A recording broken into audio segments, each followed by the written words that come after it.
Estamos viviendo en el universo de Dios. El mundo en el que vivimos está sincronizado según el calendario de Dios y el reloj de Dios. El Todopoderoso colocó el Sol, la Luna y los planetas en sus órbitas como engranajes gigantes en un reloj celestial que marca el paso del tiempo con una precisión incalculable. Los mismos cálculos astronómicos que la NASA utiliza para lanzar naves espaciales más allá de la helada oscuridad de nuestro sistema solar para encontrarse con planetas dentro de 10 años, esos mismos cálculos exactos pueden determinar el primer destello de la nueva luna en Israel con una precisión de una 10 milésima de porcentaje de iluminación. Hace 2000 años, permitiéndonos establecer con precisión el comienzo de cada mes durante el ministerio de Yeshua. De hecho, todos los días de fiesta y los sábados que Yeshua guardó se pueden determinar con precisión hasta una 10 milonésima parte de un día, permitiéndonos descifrar el más controvertido, el más complejo y el más repetido código profético de toda la Biblia, el código de Jonás, el código profético que demuestra que Yeshua es el Mesías. De hecho, una vez que el código de Jonás se descifra con precisión, podemos, por primera vez en la historia, descifrar las 3 primeras capas del objetivo de las 70 Shavuot de Daniel, o la profecía de las 70 semanas, la misma profecía que persiguió a Sir Isaac Newton hasta el día de su muerte, pero que aún no se podía entender hasta el momento en que el ángel Gabriel profetizó que el conocimiento aumentaría. De hecho, el conocimiento en esta generación se duplica aproximadamente cada 2 años. Y dicen que para el año 2008, ese conocimiento, toda la base de conocimiento de la humanidad, se duplicará 3 veces ese año. Los hombres ahora corren de un lado a otro, como lo expresó el ángel Gabriel, a velocidades medidas en nanosegundos.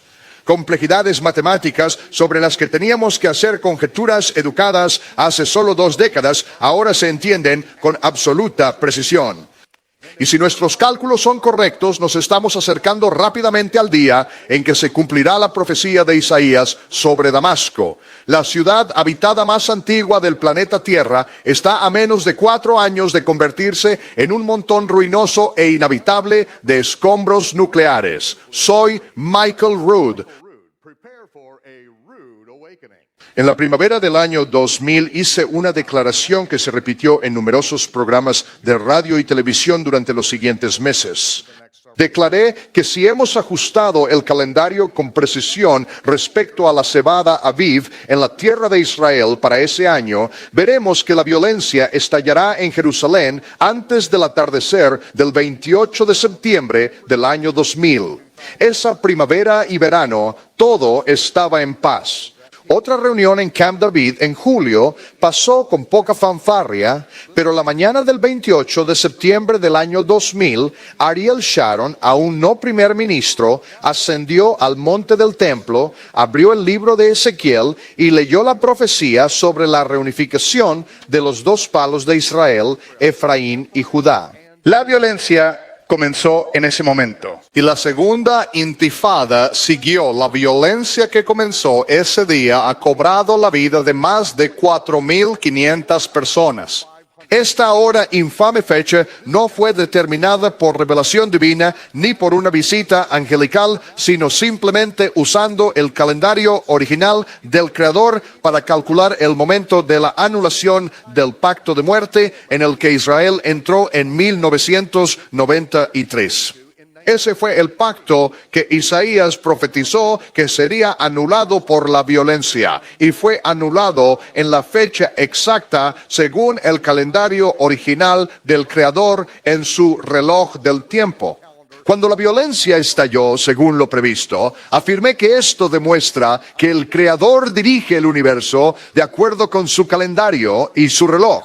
Y aquellos que ignoran los tiempos y las estaciones, de los cuales los hijos de la luz no deben ser ignorantes, los ignoran bajo su propio riesgo.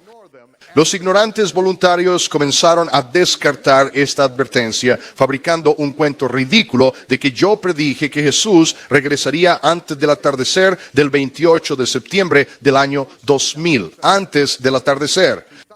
esa misma mentira sigue siendo repetida una y otra vez por otros falsos testigos de Internet y por otros supuestos creyentes que violan voluntariamente el noveno mandamiento. Pero en mi primer libro, El misterio de la iniquidad, que tiene como subtítulo Los requisitos legales para el regreso del Mesías, detallo las cosas que las Escrituras dicen que deben suceder antes de que el Mesías regrese. Yeshua no puede regresar antes de que esas cosas sucedan. Y esas cosas aún están a varios años en el futuro. No puede regresar la próxima semana, el próximo año, ni el año siguiente. Hay cosas que deben ocurrir antes de que Él pueda regresar. Pero ten ánimo, todavía hay mucha emoción por delante. Los cálculos referentes a la anulación del pacto de muerte fueron determinados por el calendario celestial del Creador, que cualquier pastor analfabeto en Israel entendía con total precisión y simplicidad hace 2000 años.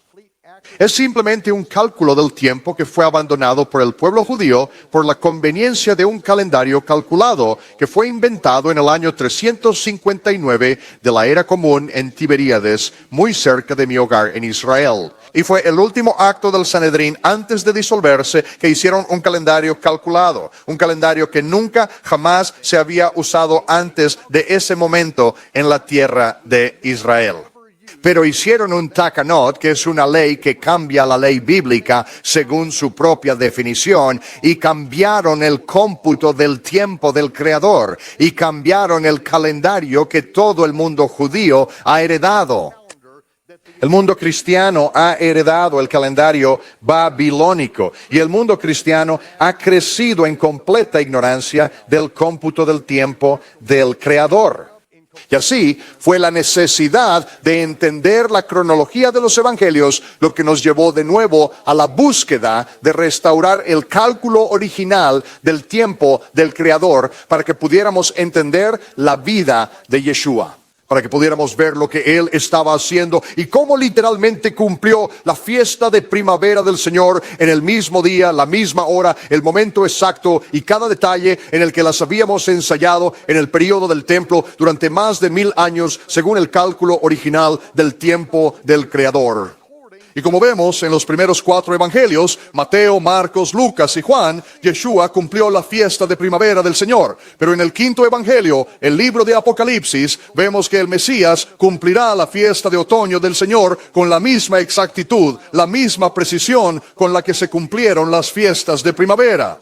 Y damas y caballeros, Él los va a cumplir según su calendario y su plan de tiempo, ya sea que lo sepamos, lo reconozcamos, vivamos según Él o no. No hace absolutamente ninguna diferencia. En este seminario los llevaré en un viaje cronológico completo a través del ministerio de 70 semanas, 490 días de Yeshua. Sí, su ministerio fue exactamente de 490 días, 70 semanas. La primera capa del cumplimiento profético de Daniel se conecta con la segunda capa, que son 70 semanas del ministerio literal de Yeshua. La mayoría de nosotros hemos sido entrenados para aceptar sin pensar que el ministerio de Yeshua duró 3 años y medio. Una duración que ningún erudito en el planeta Tierra ha podido probar. Y de hecho es una fabricación teológica y escatológica que destruye cualquier posibilidad de entender los evangelios. Este ministerio de 3 años y medio, flagrantemente insostenible, fue inventado para introducir a otro Jesús, un falso Mesías que ha usurpado el trono del verdadero rey. Las tradiciones religiosas que hemos heredado en Occidente han destruido la cronología del Evangelio y han confundido de manera imposible el único signo matemático divino que prueba que Yeshua es el Mesías, el código de Jonás. Ahora he pasado la mayor parte de mi vida intentando resolver los problemas cronológicos en los evangelios que nos han impedido entender el ministerio del Mesías y el evangelio del reino. Mi filosofía personal es: si no está roto, no necesita arreglo. Sin embargo, en nuestras versiones en inglés de la Biblia tenemos palabras, y las palabras crean imágenes y dibujan imágenes incorrectas en nuestra mente. Y cuando vemos que hay aparentes contradicciones en la Escritura, tenemos que ir más allá de nuestras versiones en inglés y volver al texto original para encontrar las soluciones a las cosas que la Biblia declara con claridad y simplicidad. Y cuando entendamos estas cosas, los evangelios tendrán un sentido absolutamente perfecto y los veremos en toda su belleza. He encontrado varias gemas de un valor tan exquisito que he vendido todo y compré el campo. Y voy a presentarles la versión abreviada de la enseñanza de 70 horas que presenté en Israel en la primavera y el verano de 2006. Así que, damas y caballeros, los invito a unirse a mí en la mayor historia nunca contada, el Código de Jonás y la profecía de las 70 semanas de Daniel. Y en el Código de Jonás no solo vamos a exponer el error fatal en el cristianismo occidental, también vamos a corregir el error fatal que hemos heredado en el mundo cristiano gentil occidental. Y en el seminario del Código de Jonás vamos a responder las preguntas difíciles. ¿Cómo puede un ateo obtener un seguro contra actos de Dios?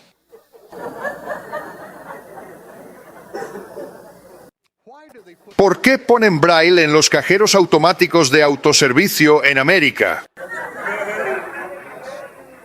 Esto me tiene un poco preocupado. Si comieras tanto pasta como antipasta en la misma comida, ¿seguirías teniendo hambre al final?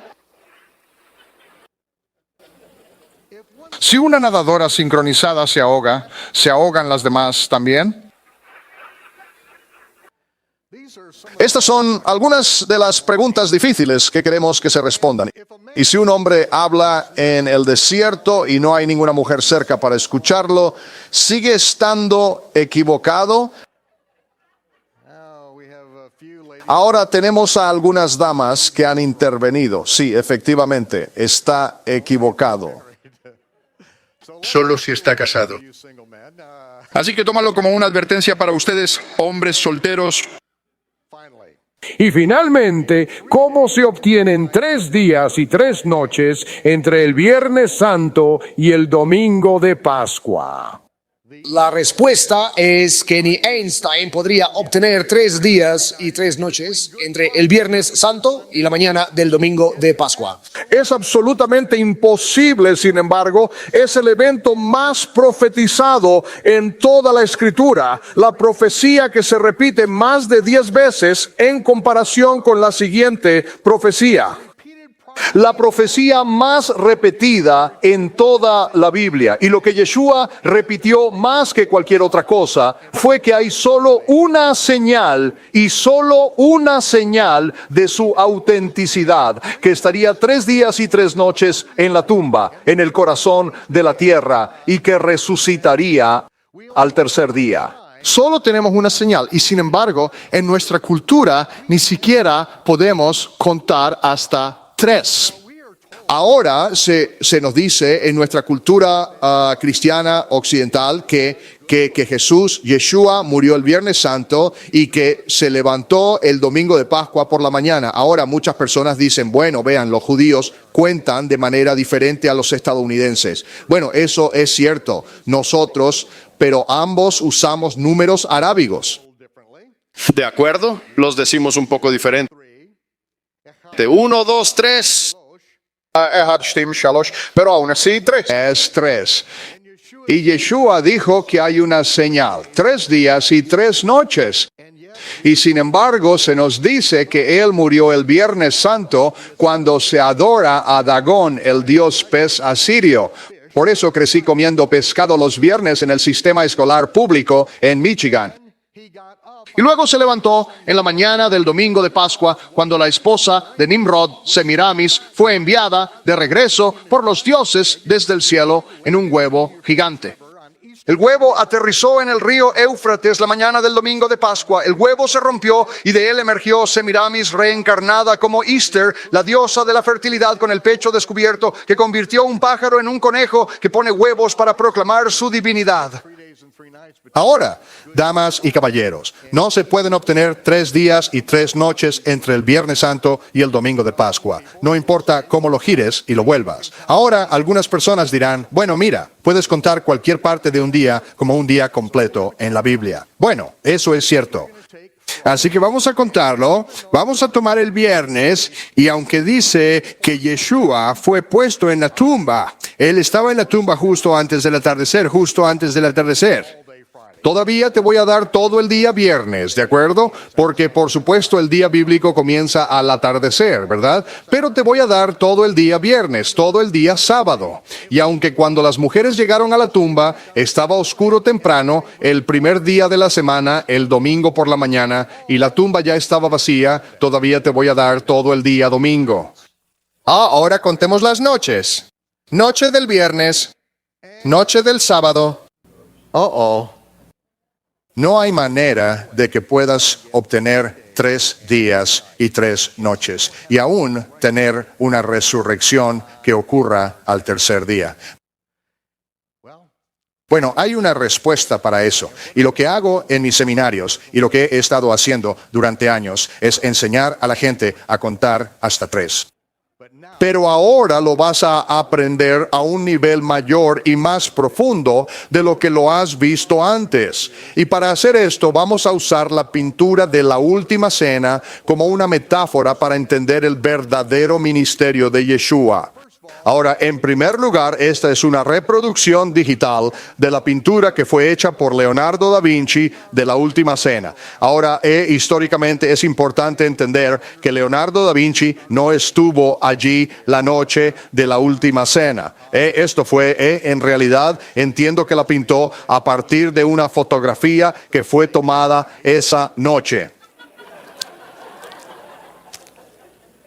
Y esta fue la noche en que Yeshua dijo a sus discípulos, de cierto os digo, quien quiera salir en la foto, venga a este lado de la mesa. Y aquí están compitiendo por la posición. Ahora vas a ver cómo avanza la noche, vas a entender por qué esto se va a usar como una metáfora del verdadero ministerio de Yeshua. Y es importante que entendamos lo que Yeshua logró y lo que hizo en su ministerio, porque se nos dan muchas historias sobre él, pero muy pocas personas, si es que hay alguna, están realmente enseñando lo que Yeshua enseñó. Y ese es el evangelio del reino. Como Shaul Pablo le dijo a Timoteo, ellos, los creyentes, no se aferrarán a la sana instrucción, sino que acumularán maestros que les hagan cosquillas en los oídos y que apelen a sus deseos carnales. Apartarán sus oídos del verdadero evangelio y se volverán a la ficción. Así que él está diciendo que no solo hay un verdadero evangelio, sino que está profetizando, diciendo que los creyentes se volverán a la ficción. Ahora, para ilustrar esto, me gustaría llevarte a Jerusalén y te voy a llevar al hospicio austriaco que durante casi 200 años fue la embajada del Imperio Austrohúngaro. Y en el segundo nivel de ese hospicio está la capilla de la Sagrada Familia. Y detrás del altar está esta imagen. Ahora, al entrar en la capilla de la Sagrada Familia y mirar esta imagen, asumirías que esto es muy probablemente Miriam, María, y este es José, y este es Jesús a la edad en que subió a Jerusalén, fue encontrado en el templo, se quedó atrás y luego Miriam y José tuvieron que regresar a buscarlo. Y te imaginarías que José está señalando el camino de regreso a Nazaret, diciendo algo como, ahora joven, vuelve a casa y nunca le hagas esto a tu madre y a mí de nuevo. Esto es exactamente lo que mi padre habría dicho en una situación similar, y eso es lo que piensas que trata esta pintura, pero eso no es lo que es esta pintura. Esta es María Magdalena, este es el hijo de María y Jesús, y este es José de Arimatea señalando el camino diciendo, lleva a este niño a París, Francia, donde se convertirá en el progenitor de todos los reyes merovingios de Europa, que luego gobernarán Europa por derecho divino. Esta es la ficción, este es el cuento de hadas en el que Dan Brown basa su libro, El Código Da Vinci. Una completa invención y por supuesto, él mismo dice que es ficción. Pero la mayoría de los creyentes, cuando leen esto y abren la página que dice hecho, piensan que en realidad están leyendo hechos que son verdaderos. No, todo el libro es una ficción y todo lo que él enumera como un hecho son en realidad verdades que han sido torcidas 180 grados para tratar de atraer a la persona a toda la historia, para que piense que tiene validez. Esto, damas y caballeros, es pura ficción, no tiene nada que ver con la verdad, pero sin embargo de esto se trata esta pintura. Ahora aquí, al girar a la izquierda, aquí está uno de los reyes merovingios, que ahora está siendo presentado con la corona de Jerusalén y ahora va a ser el rey de Jerusalén. Su escudo de armas familiar está debajo de él y su linaje de Jesús, entre comillas, fin de la cita, está entre los linajes de todos los otros reyes merovingios que luego están instalados en esta obra alrededor de la cúpula. Esto es lo que hay en Jerusalén. Esto es exactamente contra lo que se opusieron los padres fundadores de América. El 2 de julio de 1776 declaramos nuestra independencia de Inglaterra. 2 días después presentamos un documento que detallaba las razones por las cuales estábamos declarando nuestra independencia de Inglaterra. Ese documento fue firmado el 4 de julio de 1776. Y en ese documento hicimos una declaración al mundo entero y dijimos, nosotros los estadounidenses sostenemos que estas verdades son evidentes por sí mismas, que todos los hombres son creados iguales, en que son dotados por su creador con derechos absolutos e inalienables, derechos que ningún rey merovingio o de otro tipo, ningún papa, ningún tirano civil o religioso tiene el derecho de despojar al individuo. Dijimos al mundo entero que creemos que hay un creador y este creador nos ha dado derechos que ningún hombre puede suprimir. Eso es lo que nos hace estadounidenses. Mira, un ateo no puede ser estadounidense. Un ateo puede nacer aquí, puede morir aquí, pero nunca puede ser un estadounidense porque un ateo no puede creer en un creador y por lo tanto no cree en los derechos dados por el creador. Un ateo, y si somos lo suficientemente tontos como para elegir a un ateo para un puesto de responsabilidad en este gobierno, un ateo siempre degenerará en derechos dados por el gobierno. Y lo que el gobierno da, el gobierno lo quita libremente. Pero nosotros como estadounidenses decimos, no, el creador nos ha dado derechos. Y fue Samuel Adams quien dijo, no estamos basando el futuro de América en la Constitución. Lejos de eso. Estamos basando el futuro de América en la capacidad de cada individuo para gobernarse a sí mismo según los mandamientos de Dios. Porque una vez que una persona no se gobierna a sí misma según los mandamientos de Dios, entonces alguien tiene que tener una espada sobre su cuello para evitar que infrinja los derechos dados por Dios a otros. Y así es de donde vino América. Esto es lo que somos. Rechazamos toda esta línea de reyes merovingios y dijimos que vean, lo que han hecho es tomar un poco de la divinidad de Yeshua y se han apropiado de ella para sus propios fines. De modo que pueden poner a reyes a cargo que nadie tiene derecho a cuestionar. Pueden masacrar a quien deseen. Y así fue como Europa fue gobernada durante cientos y cientos de años. Lo rechazamos. Como dijo Pablo, falsos proapóstoles predicarán otro Jesús, otro espíritu y otro evangelio. Está hablando de otro Jesús que será predicado, otro espíritu, otro evangelio que no han recibido de nosotros. Y él dijo que ustedes ya, algunos de ellos, ya habían abrazado otro evangelio, que no es otro evangelio en absoluto, sino más bien una perversión del evangelio del Mesías. Pero sin embargo, ahora nos vemos a nosotros mismos 2000 años después y asumimos que tenemos al Jesús correcto, que tenemos el Evangelio correcto, con 4000 denominaciones diferentes que discuten y pelean entre sí, y ninguno de nosotros básicamente puede siquiera contar hasta 3.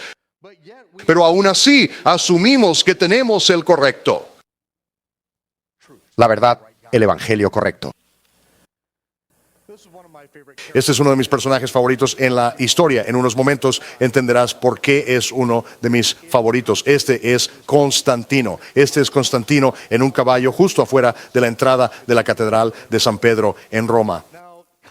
Ahora Constantino estaba teniendo una bastante batalla, al igual que los otros emperadores antes que él, tratando de mantener el imperio unido. Y fue justo antes de la batalla del puente Milvio. Constantino se arrodilló al amanecer mirando al sol de rodillas, rezando a Mitra, el dios del sol romano.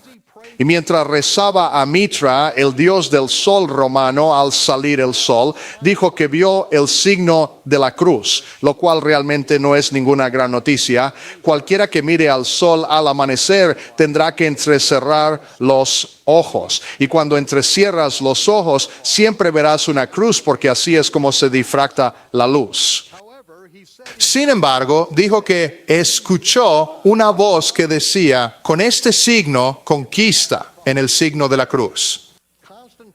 Constantino en un instante, en solo un momento, entendió cómo mantener unido el imperio. Creó una nueva religión estatal de la iglesia, una religión universal para todo el imperio. Y al hacerlo, cuando hizo esto, la iglesia estatal, una religión mundial, incluso la enciclopedia británica, nos dice que su imperio se convirtió en cristiano de la noche a la mañana sin una sola conversión. Fue solo el trazo de una pluma. Y fue Constantino quien estaba rezando a Mitra, quien recibió esta revelación con este signo, conquista, y Constantino entonces comenzó a unir a la gente bajo su paraguas.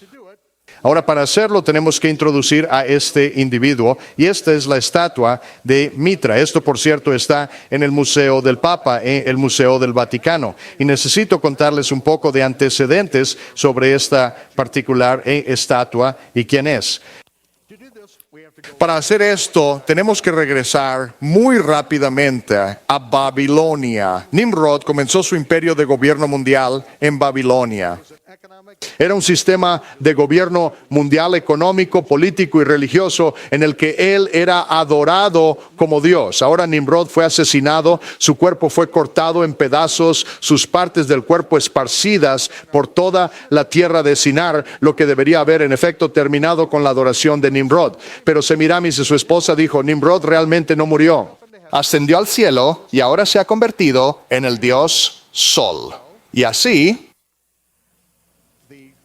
el sacerdote de Nimrod luego dividió el año en los 4 cuadrantes del calendario solar. El solsticio de invierno, el día más corto del año, el invierno. El solsticio de verano, el día más largo del año. Los equinoccios de primavera y otoño, los días del año de igual luz y oscuridad. Solsticio de invierno, solsticio de verano, primavera, otoño, equinoccio. Amén. Y el sacerdote de Nimrod estableció un sistema de adoración en el que Nimrod era adorado como el dios Sol. Ahora, bastante tiempo después, Semiramis queda embarazada porque dijo que los rayos del sol, su esposo muerto, Nimrod, la impregnaron y ahora va a dar a luz al Nimrod reencarnado y su nombre va a ser Tamuz.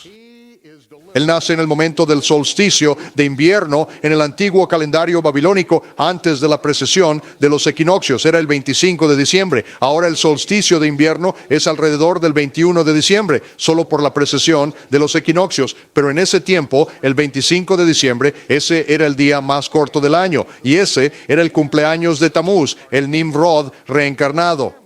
Ahora Tamuz era como su padre, un gran cazador. Y aquí lo ves mientras mata al toro a mano y con un cuchillo.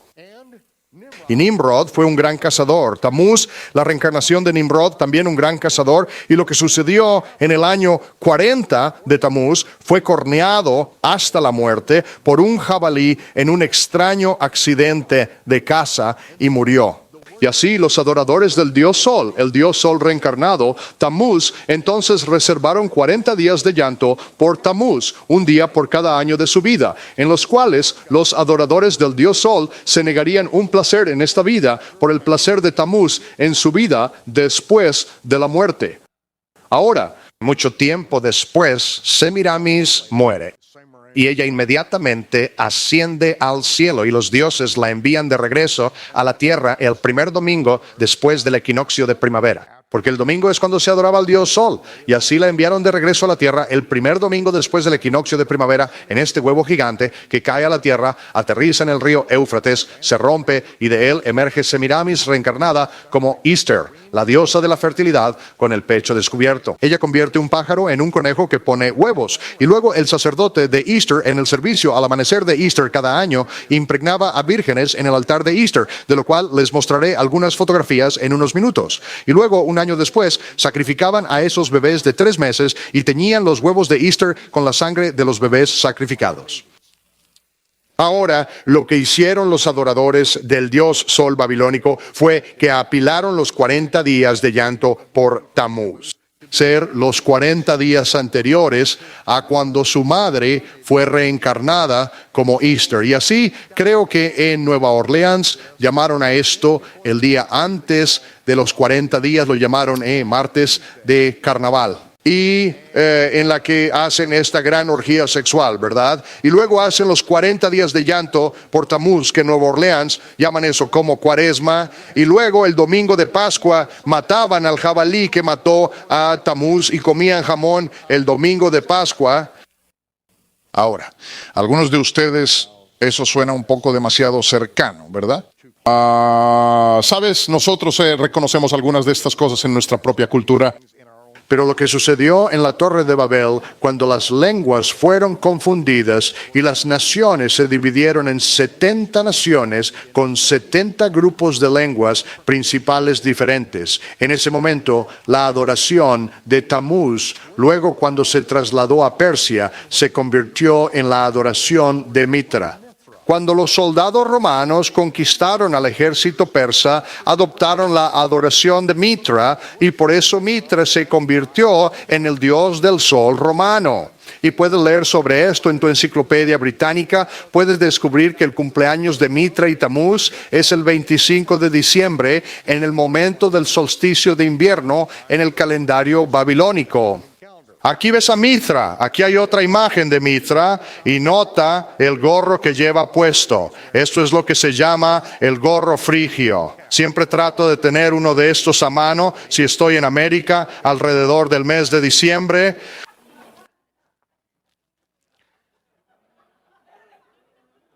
Así que tengo que tener todos estos a mano por si necesito ganar unos cuantos dólares extra en el centro comercial los fines de semana. En realidad, un trabajo a tiempo parcial, pero este es el gorro frigio.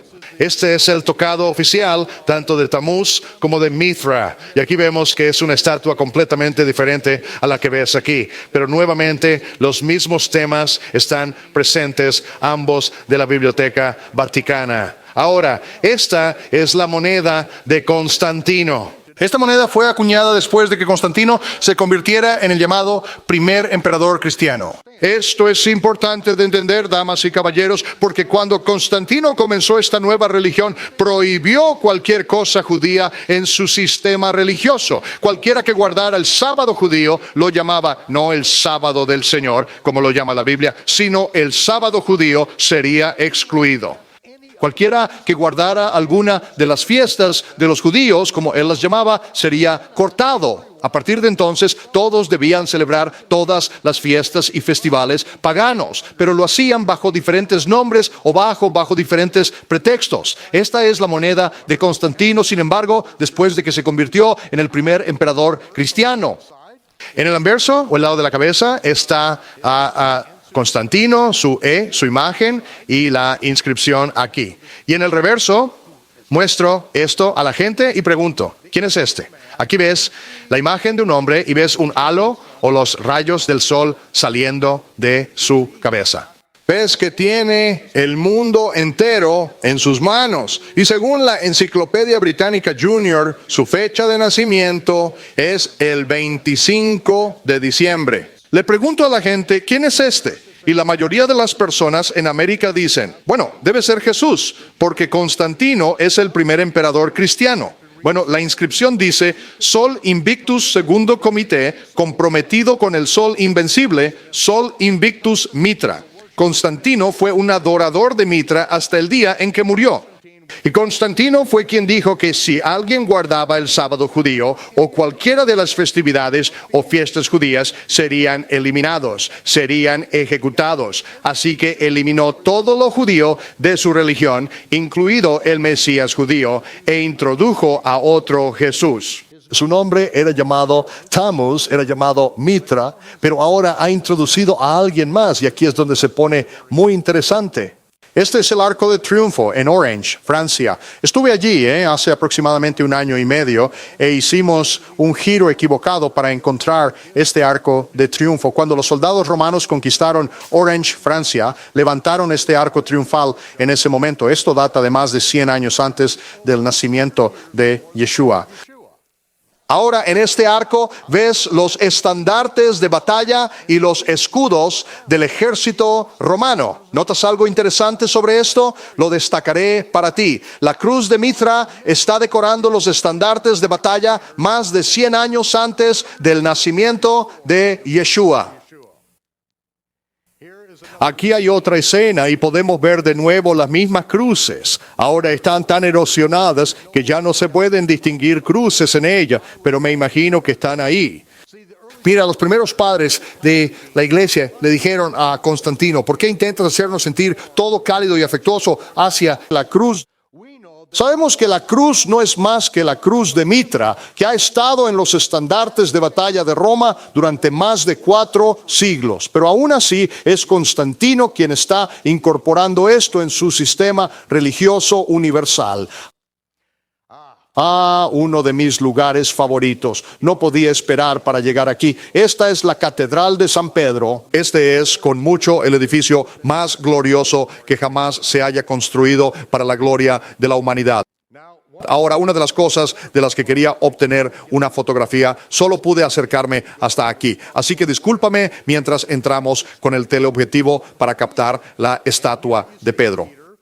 Y aquí ves a Pedro con el halo, el nimbo solar. Aquí tenemos otra toma de él donde está haciendo este signo con los dedos. Y lo que no te dicen sobre esta estatua en particular que realmente quería que vieras es, en primer lugar, que tantas personas han besado su pie a lo largo de los siglos, que en realidad ha desgastado su pie de bronce. Esta estatua es toda de bronce. Y si puedes imaginar los labios tiernos de las personas besando este pie hasta que realmente han desgastado los dedos. Ahora, lo que no te dicen cuando estás en el tour es que esta es la estatua real de Júpiter que estaba en el panteón griego antes de ser removida de Grecia y colocada en Roma en la Catedral de San Pedro. Es literalmente la estatua de Júpiter que, según la leyenda griega, nació el 25 de diciembre.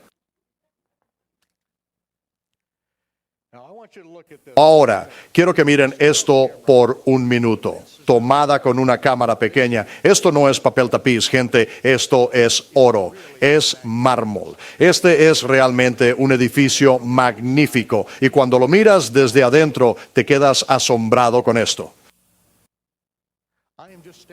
Solo estoy parado en un lugar y estoy girando tomando fotos de estas diferentes áreas. ¿Sabes cómo se construyó eso? Para contribuir al fondo de construcción, para construir la Catedral de San Pedro, si pagabas una cierta cantidad al fondo de construcción, recibías un papel llamado indulgencia que te permitía cometer un pecado en el futuro por tu contribución al fondo de construcción. Para construir este magnífico edificio, todo lo que tenías que dar eran $2.37 y podías violar a una virgen. Por un poco más del doble, puedes asesinar a alguien. Así es como se construyó esto. $2.37, violar a una virgen en el futuro, presentar tu indulgencia y está resuelto. Damas y caballeros, si este es el reino de los cielos, si este es el verdadero evangelio, si este es el verdadero Yeshua, entonces mándenme directamente al infierno.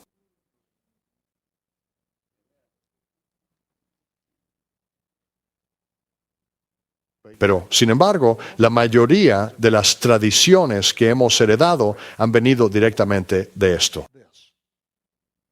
Ahora, no te ofendas porque te estoy diciendo esto. Oféndete porque esta es la realidad. Entonces, vamos a pedirle al verdadero Jesús que por favor se levante. Ahora pongo Jesús, entre comillas, aquí, porque puede interesarte saber que en los últimos 3.500 años nunca ha nacido un hombre en Israel con el nombre de Jesús. Estuve en Texas recientemente, estábamos comprando unos tacos allá en Houston y noté la etiqueta con el nombre de este caballero y decía Jesús. Y entonces, por supuesto, esto llamó mi atención. Desde que vivo en Israel nunca he conocido a nadie llamado Jesús en Israel. Y le pregunté un poco sobre eso. Y me dijo que hay decenas de miles de niños que nacen cada año en México con el nombre de Jesús. Y entonces pensé para mí mismo, quizás Jesús era mexicano. ¡No!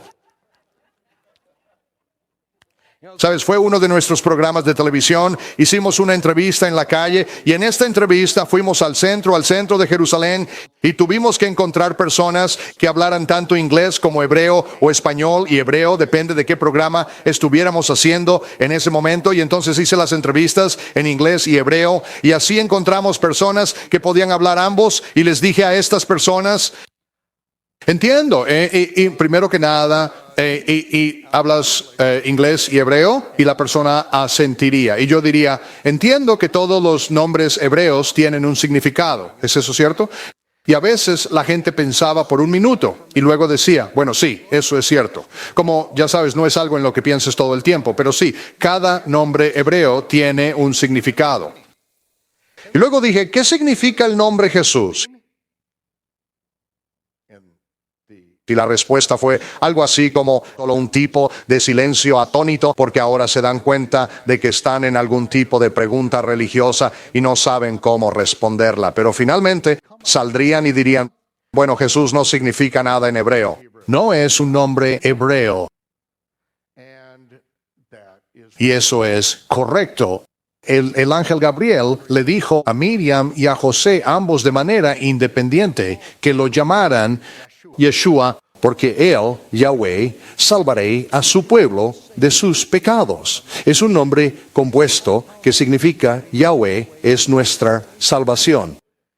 Y así, cuando entendemos, comenzamos a despojarnos de algunas de las cosas heredadas, las tradiciones que heredamos, porque queremos volver a la Escritura y queremos contender fervientemente por la fe que una vez fue entregada a los santos, porque en su mayor parte se ha perdido.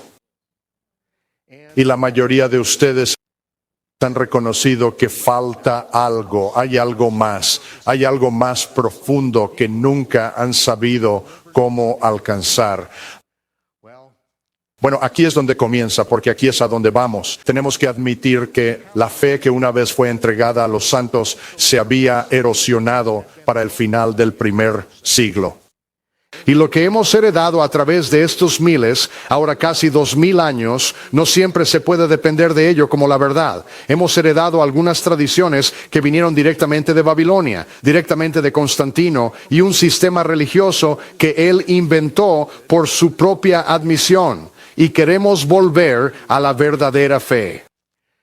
Y así que esta noche vamos a adentrarnos en la mayor historia jamás contada. Para contar la historia, para entender los evangelios, hay un incidente que debemos entender que está en la Torá, en los primeros 5 libros de la Biblia. La Torá significa las instrucciones. Y fue en el momento en que Moisés nos había guiado a través del Mar Rojo.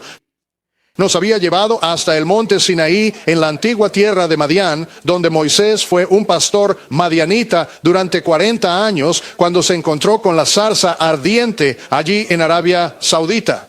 Y una vez que Moisés nos llevó de regreso a esa montaña a la que se le instruyó que nos llevara para adorar al Todopoderoso allí, Moisés subió a la montaña mientras acampábamos abajo. Ahora, cuando subió a la montaña, fue cuando el Todopoderoso habló a Moisés y dijo: reúne a todos los hijos de Israel y hazles esta pregunta. Has visto que te libré de la mano del faraón.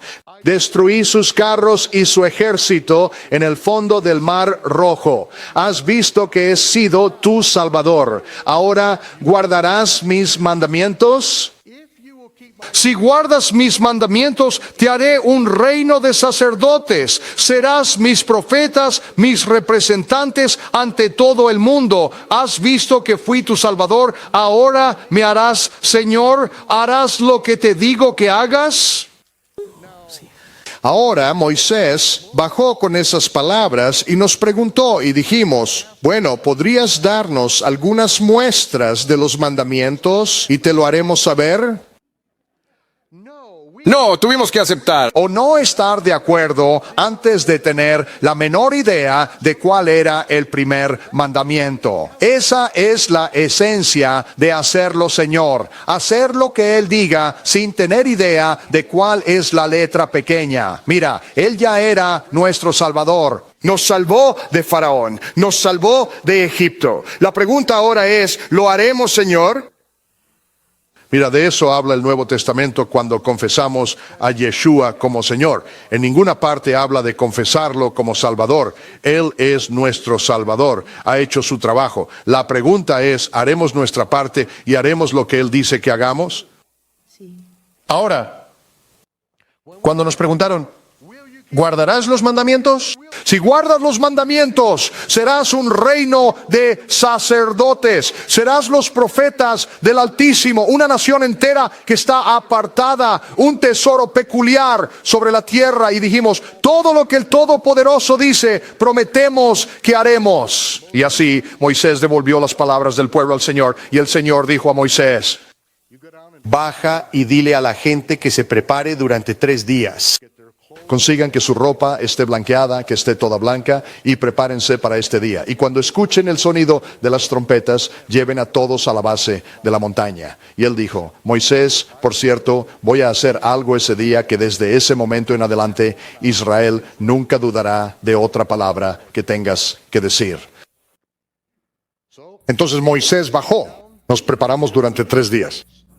Y en la mañana del tercer día, trompetas comenzaron a sonar desde la cima de la montaña. No hay nadie en la montaña. Y aún así, toda la montaña comienza a temblar y retumbar con el sonido de esas trompetas. Sabemos qué hacer. Nos ponemos nuestras vestiduras blancas y entonces Moisés nos llama a seguirlo hasta la base de la montaña.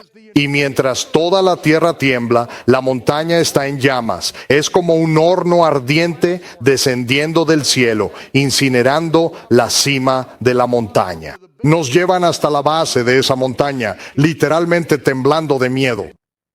Y entonces las trompetas se silenciaron. Moisés llamó a Dios y desde la cima de la montaña se escuchó la voz del Todopoderoso: Moisés, Moisés, sube aquí, ven aquí arriba. Y Moisés caminó directamente hacia el centro de ese alto horno frente a todo Israel. En ese momento no necesitaba otro respaldo en su currículum. Todo lo que Moisés dijo, ellos lo sabían, todos lo sabíamos. Él era cercano al Todopoderoso.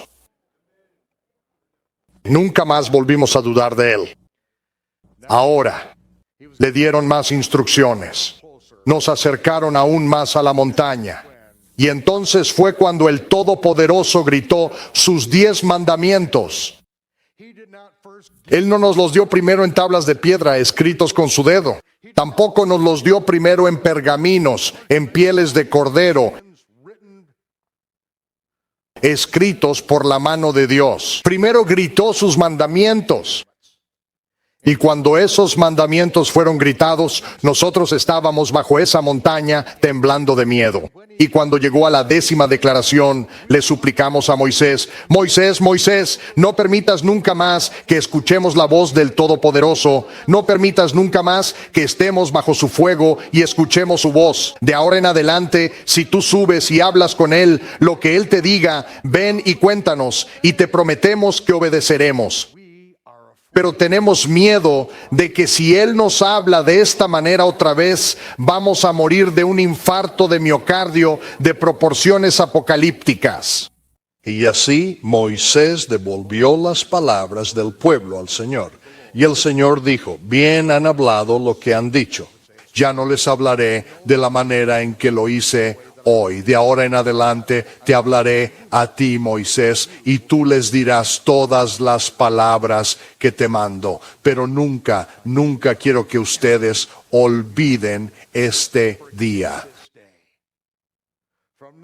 A partir de ahora, en el primer día del 7º mes, tendréis un memorial del toque de trompetas.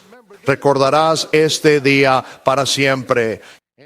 Y aunque el día en que Él proclamó sus mandamientos no fue el primer día del 7º mes, el memorial siempre debía ser el primer día del 7º mes. El día del toque de trompetas debía ser recordado para siempre desde ese día.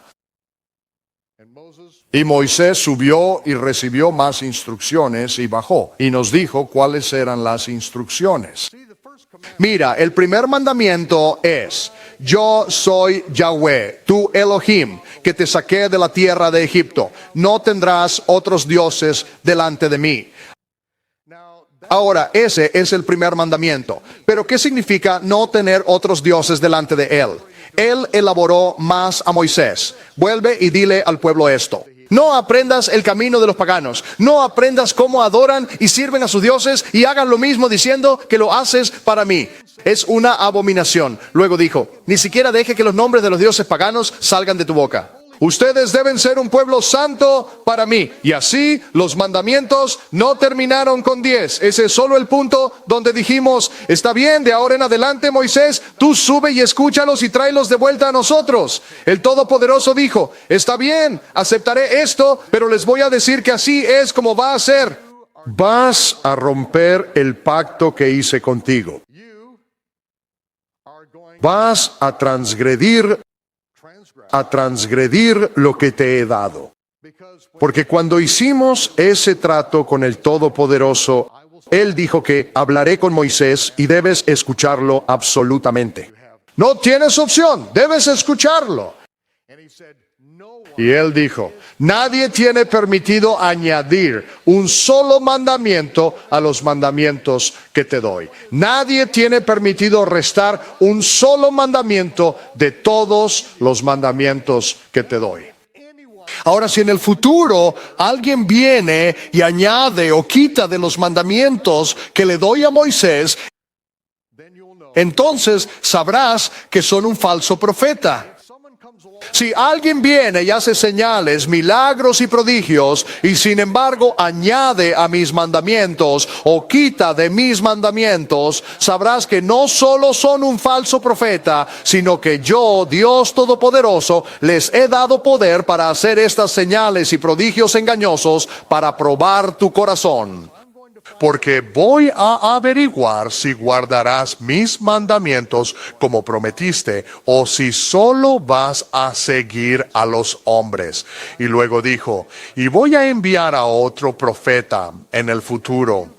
Después de que hayas añadido tus mandamientos, después de que hayas quitado tus mandamientos, después de que hayas creado tus propios sistemas religiosos, voy a enviar otro profeta en el futuro y debes escucharlo. Ese es el profeta al que debes escuchar absolutamente.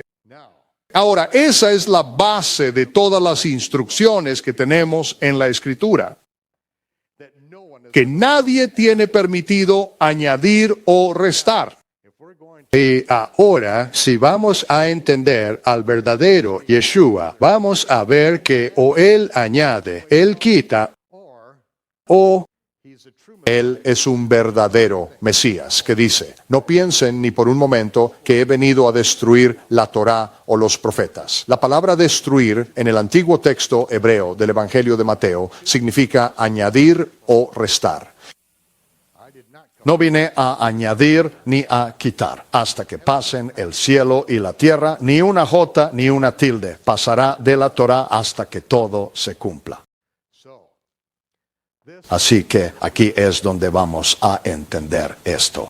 Ahora, solo muy brevemente estoy poniendo esto aquí, porque esta es una fotografía de la estatua del Papa Gregorio. Y por supuesto, el Papa Gregorio es quien corrigió el calendario y ahora en el mundo occidental la mayoría de la gente utiliza el calendario gregoriano, pero pongo esto aquí como una forma de anunciar que en Tishri, uno de este año que fue hace apenas 2 meses, yo hice el anuncio en el Día de las Trompetas de que ahora me postulo para Papa. Se trata de una plataforma de restauración, no de una reforma. Ya tuvimos una reforma una vez y no se logró mucho. Pasaron cosas buenas, pero no llegamos lo suficientemente lejos porque la Biblia habla de una restauración. Así que esta es una plataforma de restauración de 6 puntos. De hecho, en realidad son 6 puntos y 2/3, que puesto en forma decimal sería una plataforma de restauración de 6.66 puntos. Y así que pueden leer todo al respecto en rootforpope.com, si es que alguna vez ponemos en línea ese sitio. Ahora la razón por la que me postulo para Papa es porque, en primer lugar, cuando me convierta en Papa, vamos a arrepentirnos por las abominaciones que hemos heredado. De hecho, esto es lo que Jeremías dijo que sucedería en los últimos días, que este sería el avivamiento que tendría lugar, que las personas se arrepentirían de las abominaciones que heredaron y volverían a una relación correcta con el Todopoderoso. Y por eso ese es el punto número 1 en la plataforma de restauración. Y por supuesto voy a poner el Museo del Vaticano de gira para que podamos mostrar que la depravación de la adoración al Dios Sol babilónico que heredamos de nuestros antepasados, la vamos a dar a conocer a todo el mundo. Así que estén atentos para ver el Museo del Vaticano, llegar a Portland, al menos una parte de él. Número 2, para evitar impropiedades sexuales, cada hombre tendrá su propia esposa, cada mujer tendrá su propio esposo. Eso en realidad proviene de los escritos de Shaul, ¿no es así? Así que vamos a deshacernos de la pedofilia y de los pedófilos. Todos ellos serán eliminados del sacerdocio. Eso significa que los sacerdotes y las monjas podrán casarse, tal como dice la Escritura. Y si lo hacemos en el debido orden, como dice la Escritura, entonces eliminamos todas las perversiones. No puedes eliminar las perversiones a menos que realmente vivas y actúes como la Escritura nos dice que vivamos. Que un hombre se case, que una mujer se case, y así vamos a deshacernos de los pedófilos. Y por supuesto, los burdeles clericales, conocidos como conventos de clausura, serán cerrados y convertidos en hogares para viudas y huérfanos. Así que el tercer mandamiento, que prohíbe la construcción de imágenes talladas, va a ser reincorporado en la Biblia católica. Por cierto, la palabra católico significa universal. Ya sabes, la Biblia de la religión católica universal. Así que vamos a tener una religión universal. Asegurémonos de que las escrituras hebreas estén traducidas con precisión para que todos podamos leerlas y cumplirlas.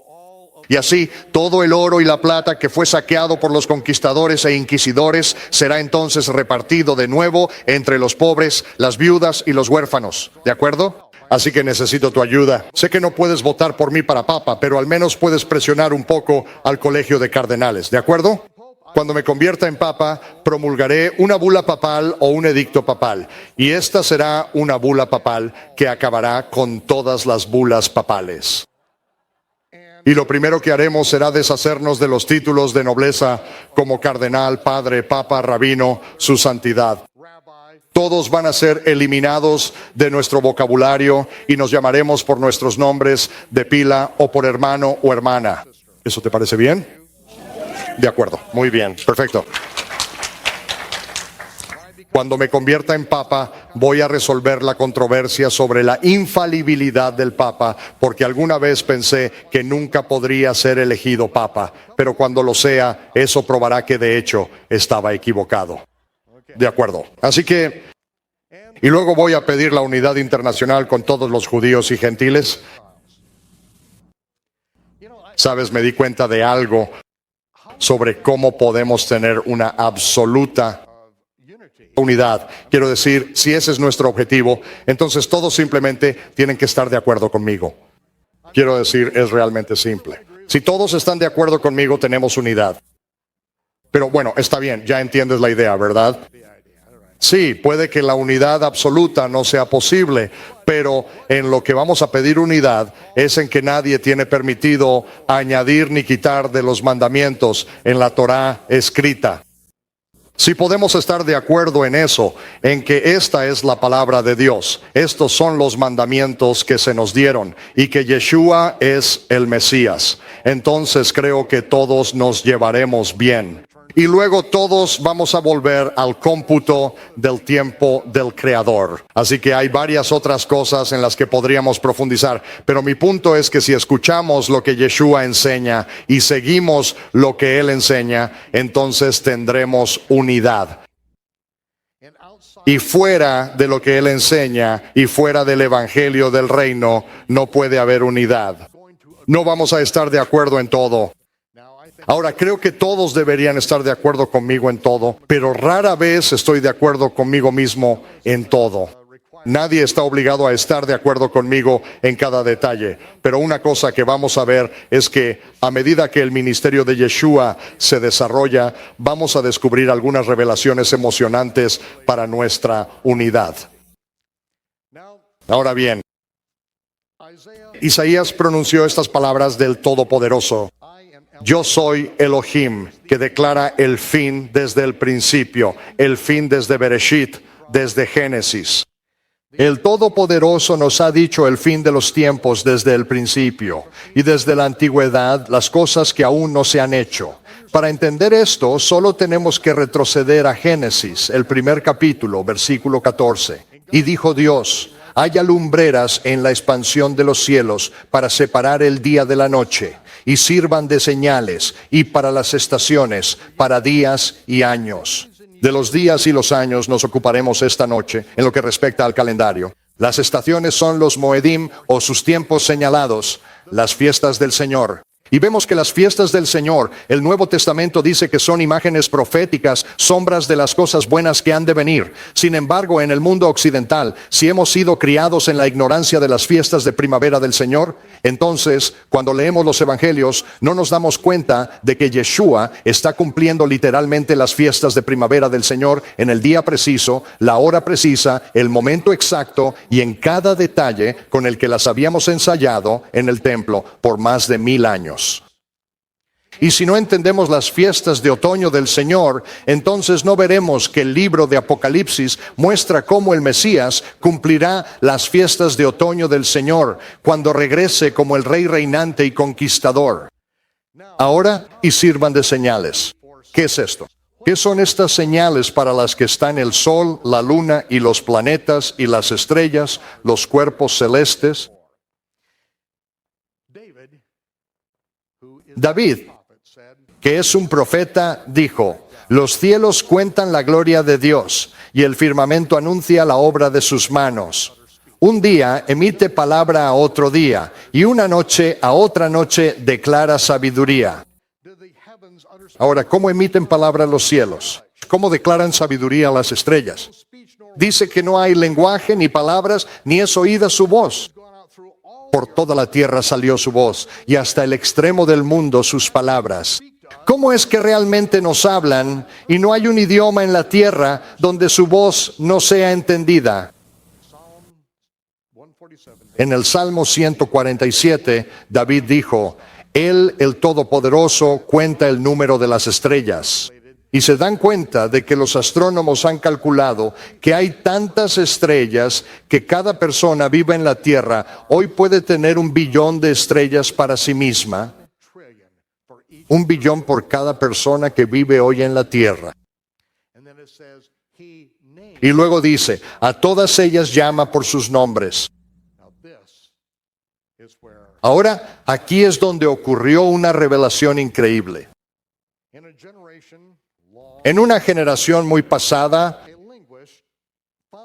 un lingüista descubrió que en todas las culturas, en todos los idiomas principales del mundo, todas las estrellas principales tienen el mismo significado. Si vas a China y señalas una de las estrellas principales y preguntas cuál es el nombre de esa estrella, por supuesto que sonará extraño para nuestro oído, pero el significado de ese nombre es el mismo que en hebreo, en latín, en árabe y en griego.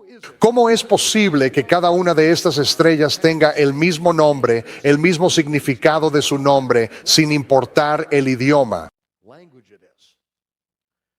Porque fue Él, el Todopoderoso, quien nombró a las estrellas por sus nombres. Y en la Torre de Babel, cuando los idiomas se confundieron, los nombres de las estrellas aún significaban lo mismo, pero los nombres cambiaron de acuerdo a los 70 idiomas que se confundieron en la Torre de Babel. Ahora voy a señalar un par de estas estrellas aquí mismo frente a ustedes. Esta primera constelación es Betula. Betula en hebreo. ¿Adivinen cómo se llama en latín? Virgo. Betula en hebreo significa virgen. Virgo en latín significa virgen. Y por supuesto, virgen en inglés significa virgen. Ustedes están entendiendo rápidamente.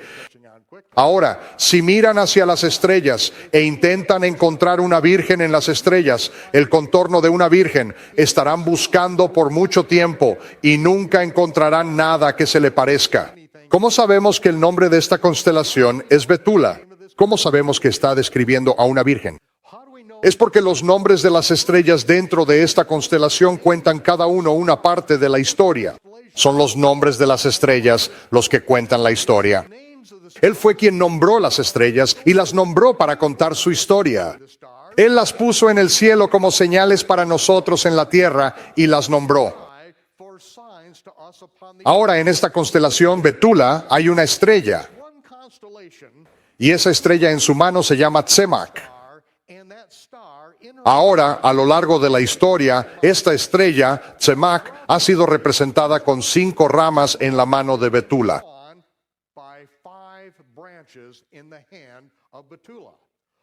¿Por qué 5 ramas? Solo hay una estrella. ¿Por qué? Porque los profetas hebreos usaron la palabra Tzemach 5 veces y esto declara los 5 roles del Mesías. Y por eso tenemos 5 evangelios en el Nuevo Testamento, porque cada uno de ellos declara un papel diferente del Mesías, así como los profetas declararon un papel diferente. Y por eso Tzemach siempre ha sido representado como 5 ramas a lo largo de la historia.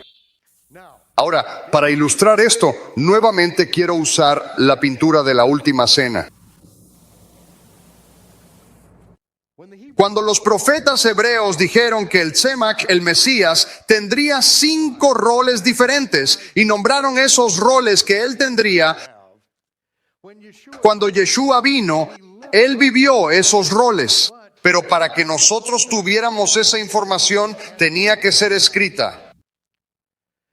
Ahora, si queremos tener una imagen precisa de la vida y el ministerio de Yeshua, como dijimos que la pintura de la Última Cena representaría, para poder imprimir esta imagen, lo primero que tenemos que hacer es dividir esa imagen en sus 4 colores.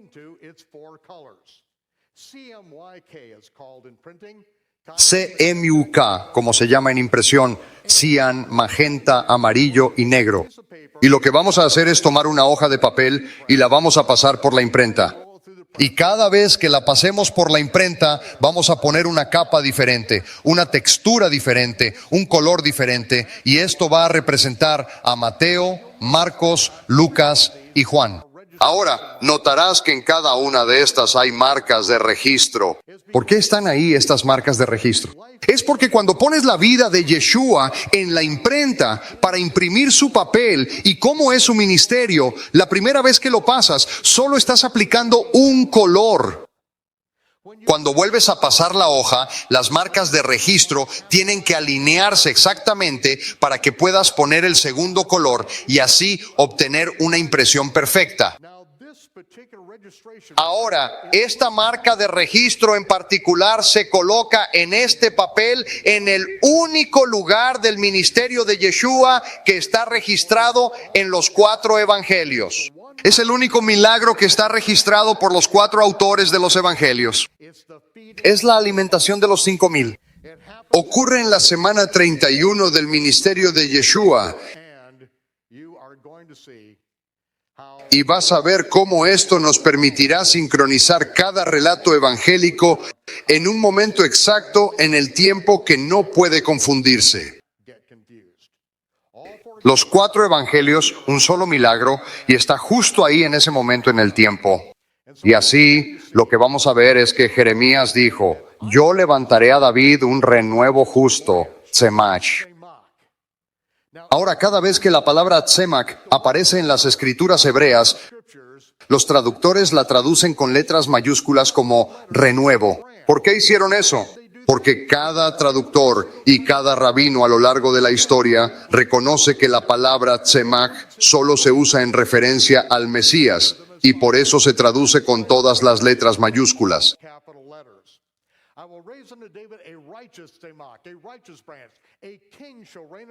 Levantaré para David un Tzemach justo, una rama justa. Un rey reinará y prosperará y ejecutará justicia y juicio en la tierra. Así que vemos que Mateo es el evangelio que presenta al Mesías como el Rey del cielo, mientras establece las reglas para aquellos que desean entrar en el reino de los cielos. Así que vemos que a lo largo del evangelio de Mateo se está hablando del evangelio del reino. El Rey del cielo, el reino, el Rey. Verás a lo largo de todo el evangelio de Mateo, una y otra vez, este hilo conductor que atraviesa todo el evangelio. Por eso es importante que no leas solo un par de versículos, que leas comenzando desde Mateo 1:1 y sigas leyendo hasta el libro de Juan si quieres entender los evangelios. No puedes leer solo un evangelio. Tienes que leerlos todos y tienes que ver el hilo distintivo que recorre cada uno de ellos. En el Evangelio de Mateo, él muestra la ascendencia real del Mesías a través del rey David y de Salomón, la línea real hasta su única madre terrenal, Miriam. Y verás que en el Evangelio de Mateo no todo está en orden cronológico. Hay momentos en los que Mateo toma sucesos que ocurren en un periodo de 2 o 3 semanas y cuenta cada uno de estos incidentes, pero no los relata todos en orden cronológico. Los cuenta porque está ilustrando al Mesías como el Rey del cielo, estableciendo las reglas del reino de los cielos. Es en el Evangelio de Mateo donde Yeshua dice que hay una puerta sumamente estrecha que conduce a la vida y que muy pocas personas la encontrarán alguna vez. Pero la puerta y el camino que llevan a la destrucción son sumamente anchos y casi todos están entrando por esa puerta. Esa puerta es la puerta de la religión. Todos en el planeta son religiosos. Incluso los ateos tienen una religión, se llama evolución. Pero aún así la religión no es la respuesta. Él está diciendo que el Rey del cielo está estableciendo las reglas y el camino de cómo se debe entrar al reino, la puerta que muy pocas personas buscarán alguna vez. Así que Mateo nos da la primera capa. En Marcos leemos, he aquí yo sacaré a mi siervo el Tzemach, mi siervo el Tzemach. Y en el Evangelio de Marcos vemos al Mesías representado como el siervo, sirviendo a aquellos que desean entrar en el reino de los cielos. Y así, a lo largo del Evangelio de Marcos, vemos expresiones como enseguida, inmediatamente, al instante, repetidas una y otra vez de principio a fin. Miren, no se nos da ningún linaje del siervo, porque no importa de dónde viene un siervo. No importa quiénes sean sus padres. No importa su estatus económico. Lo único que importa es si está haciendo el trabajo para el que fue enviado. Vemos que no crece musgo bajo los pies de Yeshua. Vemos que los evangelios de Marcos y Lucas se van a sincronizar para darnos una cronología que no vemos en los otros evangelios. Pero para poder verlo, tenemos que notar que es inmediatamente, enseguida, al instante. El Mesías está viviendo, sirviendo y haciendo la labor de un siervo, y esto es lo que Él también nos pide a nosotros. Zacarías dijo, he aquí el hombre cuyo nombre es Semac, el hombre cuyo nombre es Semac, él edificará el templo del Señor. Lucas presenta al Mesías como el Hijo del Hombre. Y esa es una terminología que leemos a lo largo del Evangelio de Lucas. El Hijo del Hombre viviendo la Torá, viviendo la constitución del reino de los cielos entre sus semejantes. Y en Lucas 1:3 leemos, habiendo comprendido con exactitud estas cosas, me he propuesto documentarlas en orden cronológico desde el principio mismo. Así que el Evangelio de Lucas detalla al Hijo del Hombre viviendo las reglas del reino y lo hace en un orden cronológico que es absolutamente preciso. Y Marcos lo respalda en cada detalle y veremos cómo estas cosas funcionan juntas con una perfección increíble. De hecho, vemos que todo comienza con Zacarías y Elisheba, quienes son ambos hijos e hijas de Aarón. Y aún así, con todos los mandamientos que aplican específicamente a los sacerdotes, vemos que en todos los mandamientos y ordenanzas del Señor, ellos eran absolutamente irreprochables. Vemos que el Hijo del Hombre y el hombre cuyo corazón está bien con el Todopoderoso puede cumplir los mandamientos. No son gravosos. Las reglas y regulaciones que inventan los hombres, esas sí son sumamente gravosas, pero las reglas del Todopoderoso son sencillas. Y luego vemos finalmente que Isaías dice, hermoso y glorioso será el Semac, el renuevo del Señor. Él lavará la inmundicia de las hijas de Sión. Él purificará la sangre de Jerusalén. Y el Evangelio de Juan presenta al Mesías como el Hijo de Dios, el Cordero de Dios sin pecado. Y vemos que solo la sangre sin pecado califica como sacrificio sustitutivo. Vemos que el sacrificio sustitutivo tenía que ser un cordero macho de 1 año, sin mancha, sin defecto. Y vemos que toda mujer que hay sobre la tierra, de la manera en que el Todopoderoso creó el cuerpo de la mujer, ella no contribuye con sangre alguna a su descendencia. Cuando una mujer está embarazada y come, los nutrientes de su cuerpo pasan a través de la placenta, y entonces la sangre del niño recoge los nutrientes al otro lado de la placenta. La sangre de la mujer y la sangre del niño pueden ser, y muchas veces son, completamente diferentes, porque la mujer no proporciona la sangre a su hijo. La sangre proviene del lado masculino. Y es por eso que vemos que Yeshua, el Mesías, debe ser el Hijo de Dios, porque su sangre debe ser sin pecado y no contaminada por el pecado del hombre. Y así vemos en el Evangelio de Juan una y otra vez el Cordero de Dios, el Hijo de Dios, el Cordero de Dios. Juan dijo, no he escrito todo lo que podría o debería escribirse sobre el Mesías, pero las cosas que he escrito son para que sepan que Yeshua es el Mesías y para que creyendo tengan vida en su nombre. Y ahora tenemos los 4 evangelios y vamos a ver cómo estos 4 evangelios en orden cronológico nos muestran exactamente el ministerio de Yeshua cumpliéndose en 70 semanas, 490 días. Pero también hay otra imagen que mostraremos en un momento, pero de nuevo vamos a tomar cada uno de los evangelios. Luego los vamos a superponer uno sobre otro. Vamos a imprimirlo hasta que desarrollemos la imagen precisa del ministerio de Yeshua. Y sin embargo, hay otra imagen. Puede que pienses que eso está al revés, pero el libro de Apocalipsis muestra al Mesías viniendo y gobernando la tierra, y él va a poner el mundo patas arriba para que esa imagen se vea correcta cuando termine con ella. Como dijo Jeremías, haré que el Semac, el renuevo de justicia, crezca bajo David. Él ejecutará juicio y justicia en la tierra. Juan registra las buenas nuevas de la revelación del Mesías como el juez todopoderoso. Y como leemos en la revelación de Yeshua el Mesías, ¿hasta cuándo, oh Señor santo y verdadero, no juzgas y vengas nuestra sangre de los que moran en la tierra? Él dijo, solo esperen un poco, porque no pasará mucho tiempo después de eso para que los cielos se aparten. Y vi un caballo blanco, y el que lo montaba se llamaba Fiel y Verdadero, y él juzga y hace la guerra con absoluta justicia. Esta es la revelación de Yeshua como el rey conquistador y reinante. Este es el libro de Apocalipsis. Este es el cumplimiento de la fiesta de otoño. Y hacia esto es a donde nos dirigimos al final de esto. Así que ahora voy a compartir contigo, al comenzar los evangelios, un punto muy importante. A lo largo de los años he visto a muchas personas venir a Israel y muchos de ellos piensan que de inmediato van a poner el mundo de cabeza, que van a testificar y a ganar a todos para el Mesías. Y creo que he visto a muchas de estas personas bien intencionadas llegar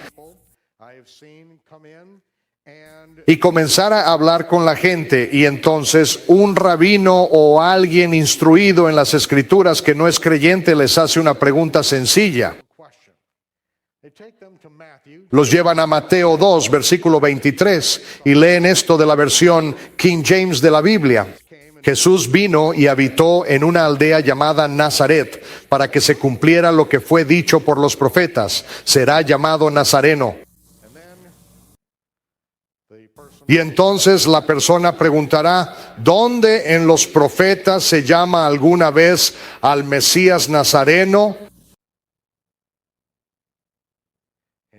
Y puedes buscar el resto de tu vida y nunca jamás lo encontrarás.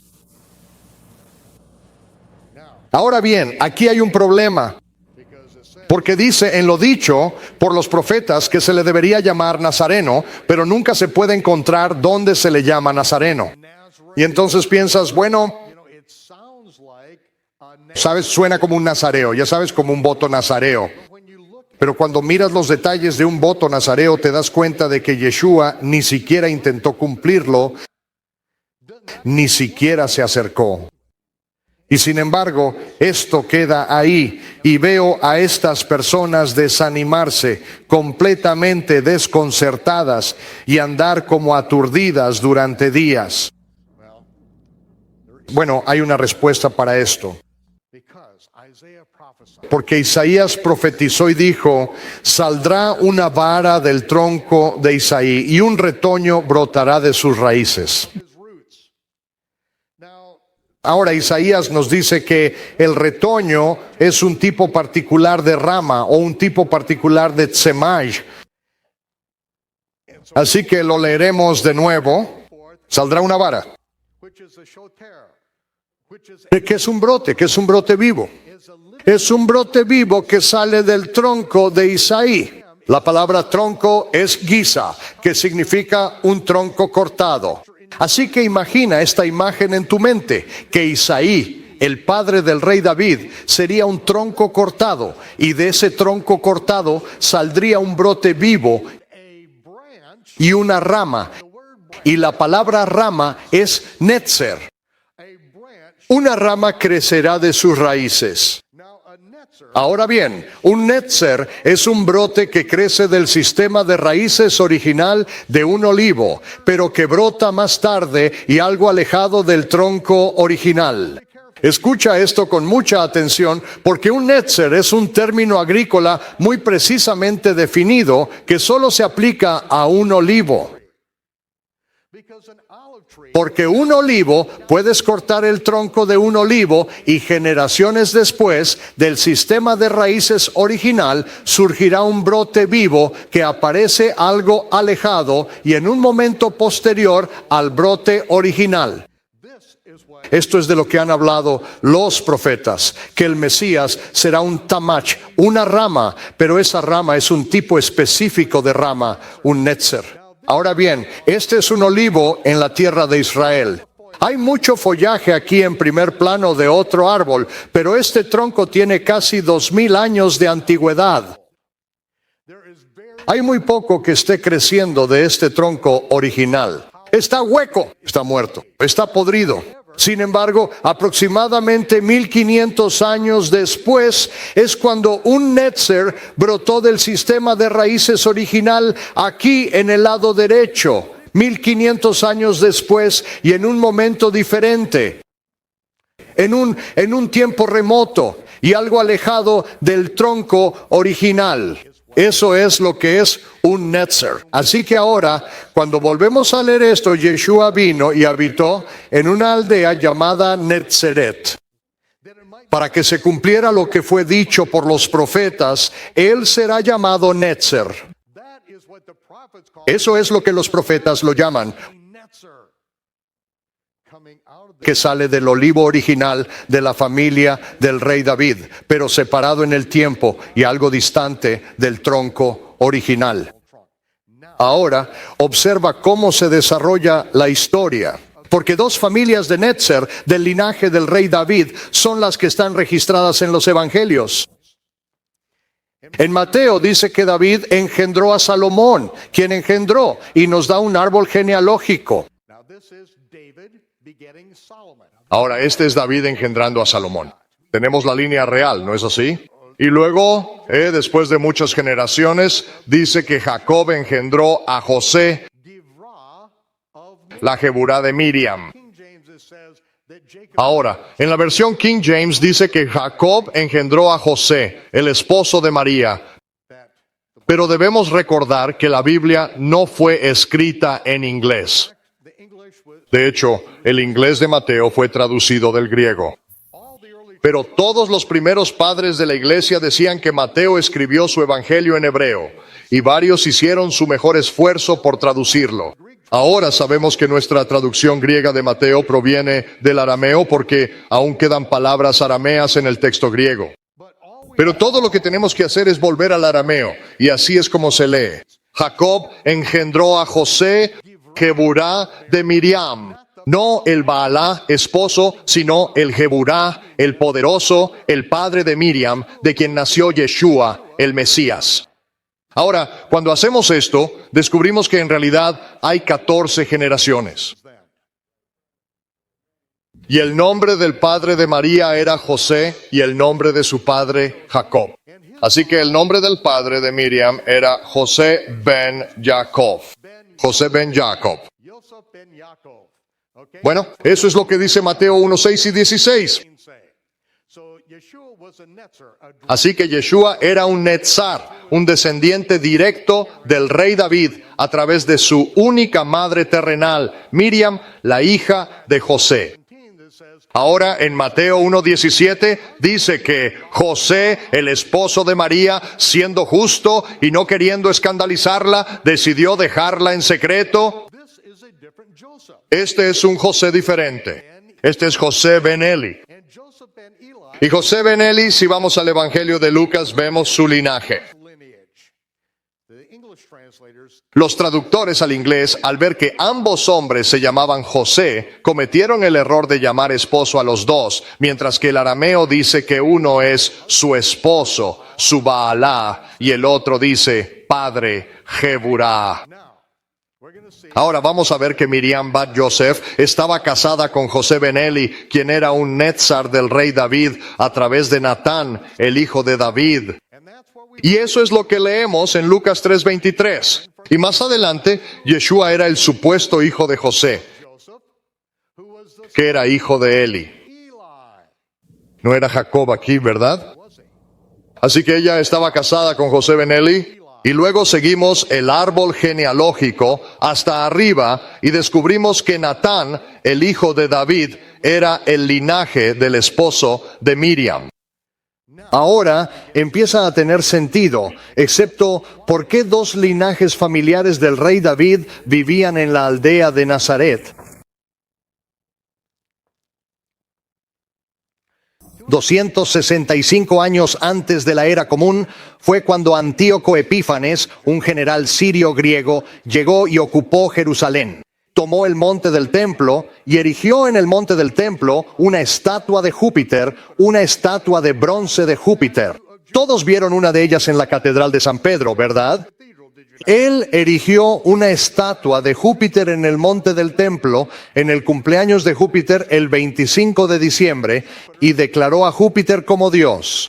Y ese mismo día asaron un cerdo en el altar de sacrificio en el monte del templo, realizando así el primer picnic de la escuela dominical ortodoxa griega en el monte del templo, profanando el altar, y luego la guerra estalló poco después.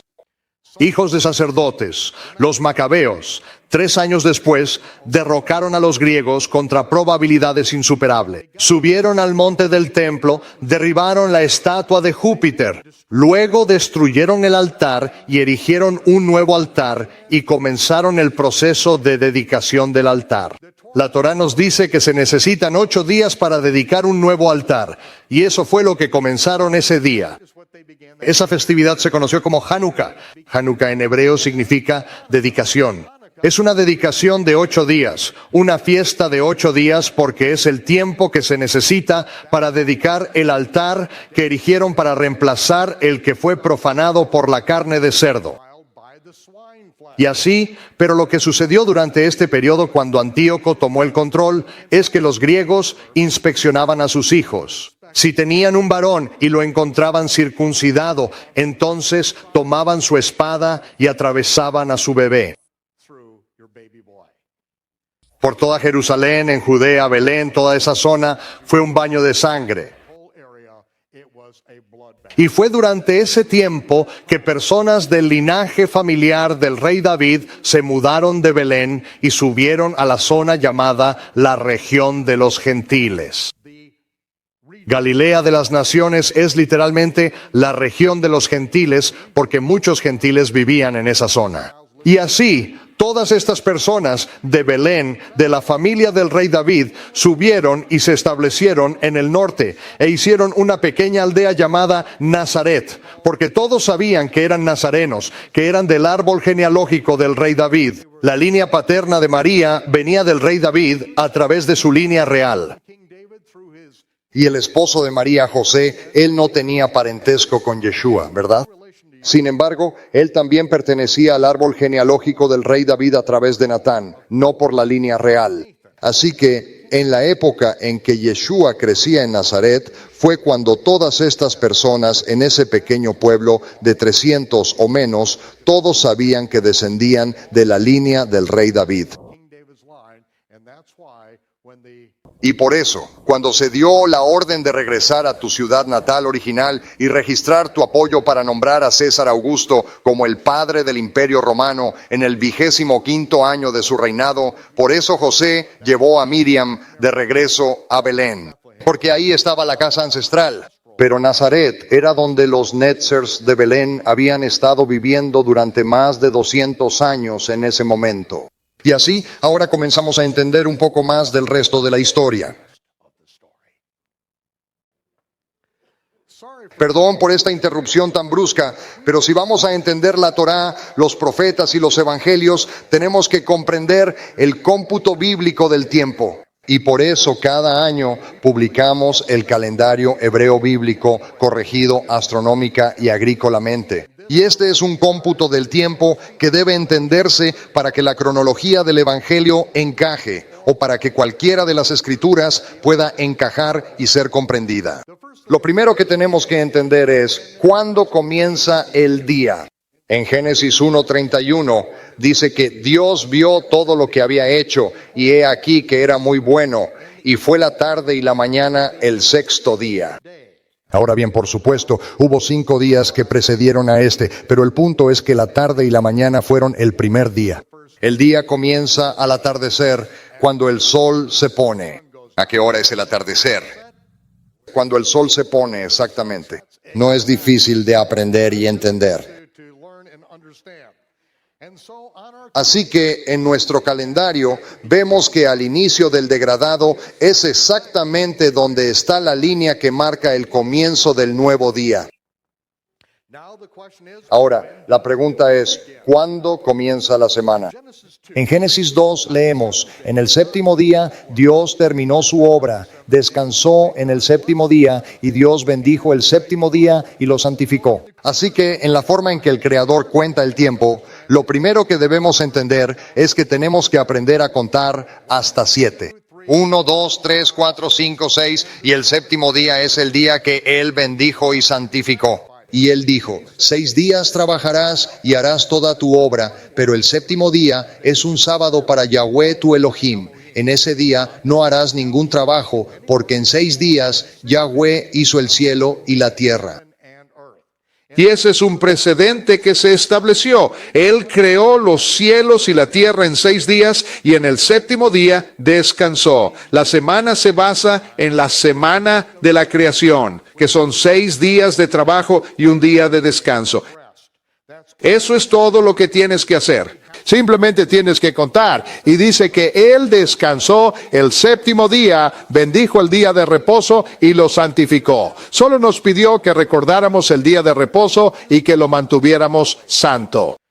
Entonces, vemos que después de contar 6 días, 1, 2, 3, 4, 5, 6, luego el séptimo día es el día de reposo. Aún hoy en Israel, cada día de la semana está numerado. Y luego el día de reposo es el único que tiene nombre. Ahora, esto es muy importante de entender porque recientemente se ha inventado en América un concepto de un sábado lunar, que de alguna manera la semana se basa en las fases de la luna. Esto nunca ha sido un ajuste de tiempo a lo largo de la historia, nunca ha sido cierto. Y de hecho, podemos remontarnos al día de reposo que Yeshua guardó, y el día que Él guardó como día de reposo sigue siendo el séptimo día de la semana, como lo es ahora. Ahora, la precisión de esto es de una 10 millonésima parte de un día. No hay duda, porque el calendario juliano estaba vigente mientras Yeshua vivía y mientras realizaba su ministerio. Y el calendario juliano es un calendario en el que se basa toda la astronomía porque ha sido precisado hasta una 10 milésima de segundo durante toda la duración del tiempo de la humanidad en el planeta. Una 10 millonésima de un día.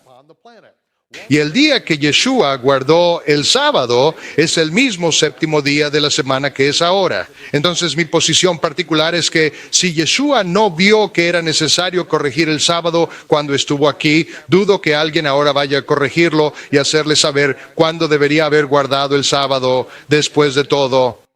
Entonces no existe tal cosa como un sábado lunar y nunca jamás podrás entender los evangelios, el servicio del templo o cualquier cosa en la Torá mediante el cálculo de un sábado lunar. Así que eso es pura locura y ni siquiera tenemos que considerar eso. ¿Sabes? Si el séptimo día de reposo fue suficiente para Yeshua, es suficiente para mí.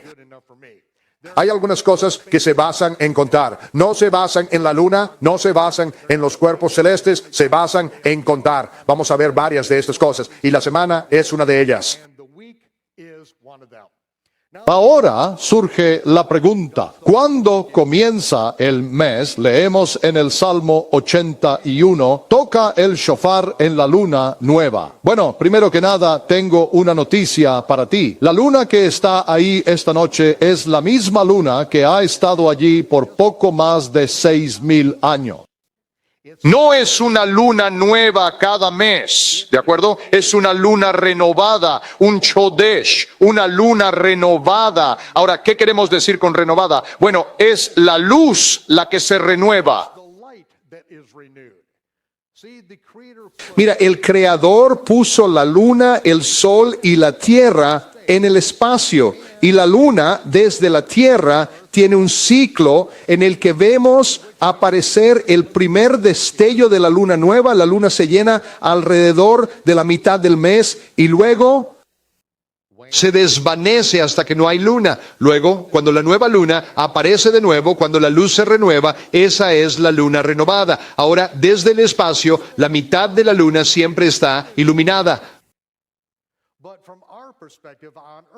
Pero desde nuestra perspectiva en la tierra pasa por este ciclo y la renovación de la luna es lo que el Todopoderoso usa como un tipo de sus promesas que nunca se desvanecen, que sus promesas se renuevan al igual que las fases de la luna. Y dice que se toque el shofar en la luna renovada, en el Chodesh.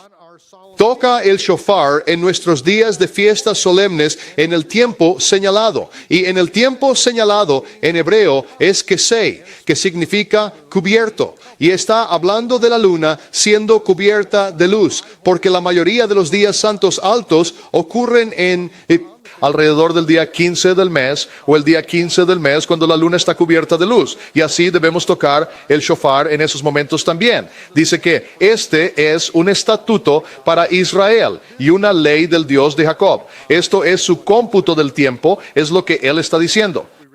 Y en Génesis leemos, en el año 600 de la vida de Noé, en el segundo mes. Noten que aquí la palabra se refiere a mes, pero en el versículo anterior se refería a la luna nueva. Así es como ocurre en todas las escrituras hebreas. La palabra para luna nueva y la palabra para mes es exactamente la misma palabra en hebreo. E Isaías profetizó acerca del reinado milenario del Mesías, porque así como los cielos renovados y la tierra renovada que yo haré permanecerán delante de mí, dice Yahweh, así permanecerá vuestra descendencia y vuestro nombre. Y sucederá que de una luna nueva a otra y de un sábado a otro, toda carne vendrá a adorar delante de mí. Y así vemos que cuando Yeshua reine sobre la tierra una vez más, su forma de contar el tiempo será absolutamente universal. Ahora mismo no lo es, pero podría serlo si todos simplemente estuvieran de acuerdo con la Escritura. Y Jeremías dijo, haré un pacto renovado, un pacto con la casa de Israel y con la casa de Judá. De este versículo es de donde obtenemos el término Nuevo Testamento, pero literalmente es un pacto renovado. ¿Cuál es el pacto? El pacto que se hizo con nosotros en el monte Sinaí, en el cual se nos ofreció que si guardamos sus mandamientos, seremos un real sacerdocio. Seríamos una nación de sacerdotes y reyes. Eso fue lo que se nos ofreció. Pero se nos dijo que romperíamos ese pacto que fue ratificado por la aspersión de sangre sobre la Torá y sobre nosotros como pueblo, mostrándonos que estábamos bajo un pacto de sangre. Pero aún así, se nos dijo que íbamos a romper ese pacto. ¿Y cuál es la pena por romper un pacto de sangre? La muerte de la parte infractora. Y por eso el Todopoderoso dijo, romperán mi pacto. Pero él dijo, renovaré ese pacto con ustedes, con la casa de Judá y con la casa de Israel. ¿Cómo puede renovarse ese pacto? Porque la pena de muerte debe ser pagada y puede ser pagada por la parte infractora o por alguien que tome el lugar de la parte infractora, pero que de ninguna manera haya ofendido. Alguien que esté libre de ese pecado. Alguien que esté sin pecado. Por eso en el libro de Apocalipsis dice en el primer capítulo que Yeshua nos ha hecho sacerdotes y reyes. El pacto que se nos ofreció y que rompimos, que Él pagó con su sangre por nosotros, ahora puede renovar ese pacto con nosotros. Y ahora podemos ser los sacerdotes y reyes que se nos ofrecieron desde el principio. Y aquí es donde se declara en Jeremías.